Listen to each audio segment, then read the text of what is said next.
Pushpa 2 cinema విడుదలను ఆపాలంటూ petition కొట్టివేసిన high court. ఈ సినిమా స్మగ్లింగ్ ను ప్రోత్సహించేలా ఉందని పిటిషన్ రిట్ దాఖలు చేసిన సారారపు శ్రీశైలం ఊహాజనిత ఆరోపణల ఆధారంగా నిలిపివేయలేమన్న హైకోర్టు.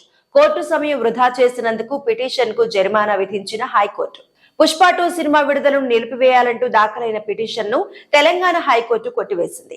ఎర్రచందనం స్మగ్లింగ్ నేపథ్యంలో తీసిన ఈ సినిమా విడుదల కారణంగా ఆపాలని సారారపు శ్రీశైలం అనే అతను రిట్ దాఖలు చేశారు. ఈ సినిమా స్మగ్లింగ్ ను ప్రోత్సహించేలా ఉందని అందులో పేర్కొన్నారు. ఈ పిటిషన్ పై విచారణ జరిపిన హైకోర్టు న్యాయమూర్తి జస్టిస్ మౌసమి భట్టాచార్య కొట్టివేశారు.